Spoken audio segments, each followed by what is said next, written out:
Hello YouTube, this is Morgan, Airspeed Prime here with my next Voltron Legendary Defender video. This one's going to be my review for Season 7, Episodes 5, 6, and 7.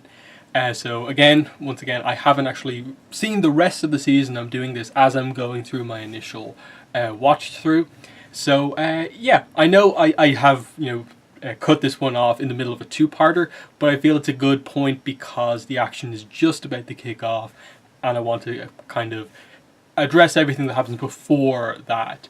I think it was an interesting group of 3 episodes. The first one was interesting, coming across this kind of ruined planet, bringing in the Blades of Marmora, establishing that more or less most of the Blades have been wiped out in the war. They kind of had to stand up to be the main focus of the Voltron coalition, with Team Voltron out of action.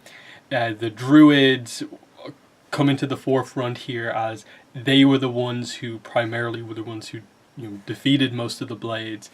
And just establishing that that's what happened on this planet. And then of course the reveal that this guy who is acting as a survivor from the native species of this planet turns out to be a druid, but the very same druid who actually attacked Keith in an earlier season, where we got the first, I suppose, hint of like the Galro reveal type thing, where like his hand went all purple, and he healed it with quintessence. That was cool just to see what happened. Allura got a great moment where she got them out of the kind of force field kind of magic they were stuck in. Keith and his wolf got a really good fight with the crazy teleporting fight through the tunnels. That was pretty well done. They more or less named the wolf, but Keith didn't seem particularly happy with the name, and I don't think he's called the wolf that name since. Cosmo, I think, is what they called it, or something along those lines. So that was interesting to see. The main, I think, result of this episode was that they Krallia decides to stay with Calivan, who's revealed to still be alive, and together they're going to try and like rebuild the Blades and I suppose rebuild the coalition. Weird thing in between the episodes of just like Oxia has... Where's Oxia?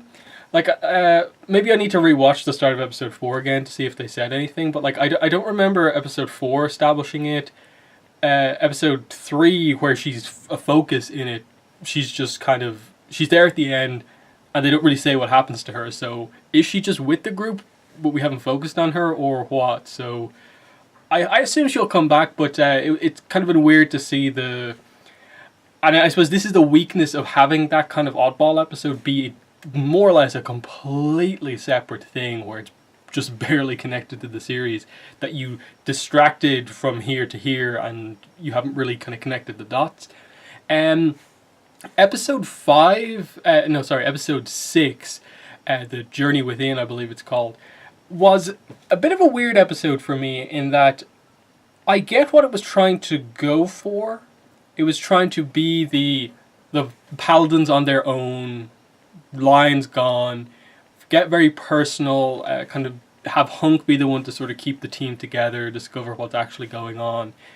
I thought they were building towards the idea of what Shiro had said previously, that part of the reason they can't fully power up the lines, even when they're low on power themselves, is because they haven't like fully become, I suppose, fully realized paladins in a way, which they were able to do. And it kind of brings up the point that Allura potentially seems to be the reason why maybe they haven't been able to do it now. And so there's this sense of them all needing to step up to that point, whereas I think Shiro had been the only one to really reach that point up until this point. And they sort of did it with like Hunk obviously unlocked this kind of new ability of his kind of Bayard minigun in an earlier episode, and then he was the first one to get his Bayard back here. My criticism of the episode would kind of be that like they didn't really explain what was happening all that well, in that like, okay, I get it, some of these mirages were being caused in the end by this giant monster, which was clearly doing this to them to a degree, but it was also just the isolation that was getting to them and causing the fractures within the group. But just it not really being overly explained as to like why are the lines back up and running again, what powered them. Again, maybe it's one of those episodes I need to rewatch again to fully connect the dots from like the start to the end of the episode. Again, I'm recording this just after watching the episode, so if I've potentially missed a connection there, it's because I've literally just seen it once.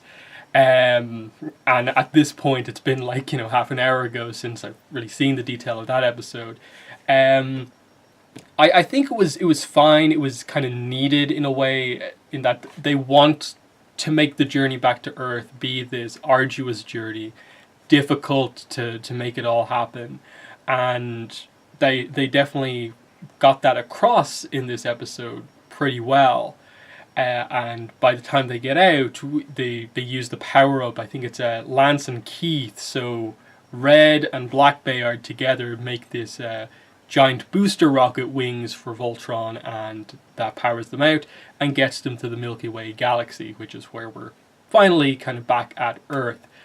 And that leads into, I suppose, episode 7, which I absolutely loved. Episode 7, The Last Stand Part 1.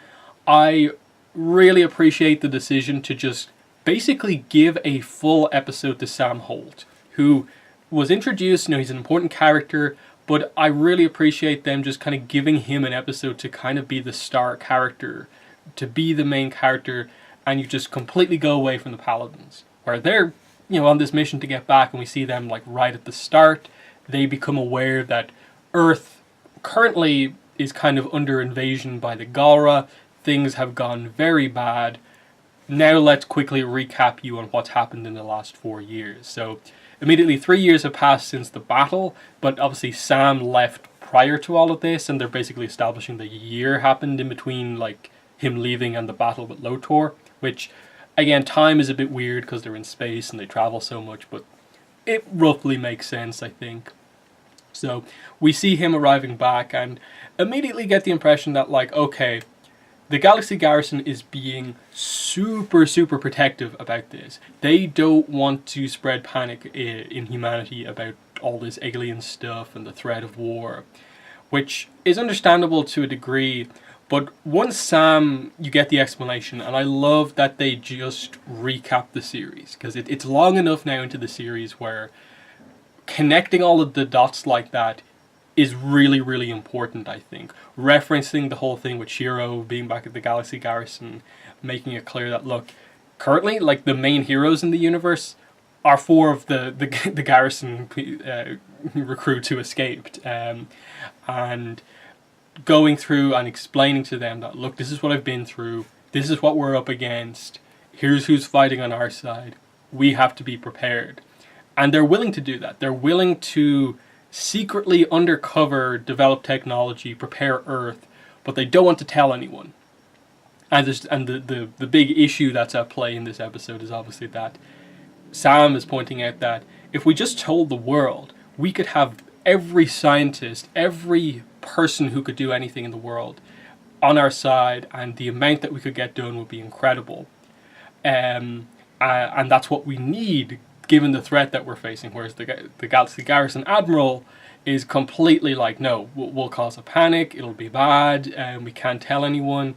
And so it forces both Sam and his wife Colleen's hands, and they just go public with the information, even if it means getting more or less, put in prison by the Galaxy Garrison. And I really liked when they brought back the videos. I thought that was what sort of sold this part of the episode so well. Of just part of their video presentation was just showing that, like, look, here's 3 of the Paladins. Here's Hunk, quick cut over to Hunk's family. Here's Lance, quick cut to his family. And here's Katie giving her line. And it's one of these things where you realize now that the journey that these characters have sort of been on, when they left, they were bottom of the class recruits, like not really talented in any specific way. Of course, Paige, of course, was intelligent, but like is nowhere near the level of kind of like professional, like she can get stuff done when she needs to. Like the team sort of fell apart in terms of like leadership in the earlier episodes. Now they are amazing. And as much as, you know, they're training the current batch of pilots to pilot the new Earth ships that they have that are using both Altean and Galra tech, it's going to be so interesting to see how they kind of compare, in that when our team comes back, is our Pidge, Hunk, Lance and Keith going to be established to be like better than anyone else in terms of being a pilot, and they're going to impress everyone and stuff like that. That's what I'm super excited for, to see that like this crazy journey that they've been on has done so much more for like training them than being part of the garrison kind of ever could. And that's, I think, the big thing with this, is that I am so excited to see Voltron arrive back and turn the tide of this battle, and just, I suppose, get to those moments where they can just have the nice reuniting scene, basically. But we'll see how this obviously goes in the next part of this episode.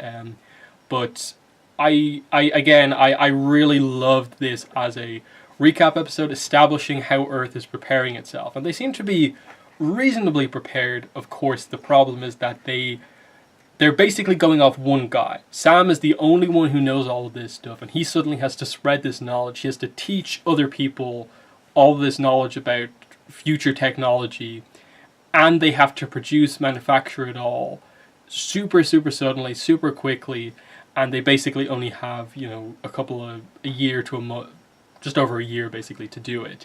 And they managed to get a shield generator going just in time before the invasion comes. They have like a second or third generation of ships which seem pretty good, decent amount of pilots, but the problem is that I think they've only got help from the rest of the world for a little bit, and they're probably not as prepared as you'd expect. And I suppose politically it's going to be interesting to see, like, when things go bad, I assume the next episode, what happens with the Admiral? What happens with Sam? Because he's basically saying, look, I think I need to be the leader in this. Your attitude to all of this is not going to help humanity, you know, survive this.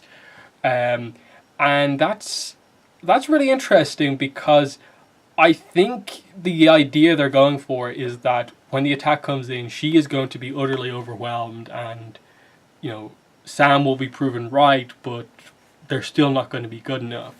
And that's obviously where Team Voltron will come in, and we'll see how exactly they go about doing things. But yeah, I was very impressed with this episode. Again, the earlier episodes not as much. I think 5 and 6 were, you know, obviously a bit of side plots. They decided to more or less spend half of the season before we got to Earth, which is fine.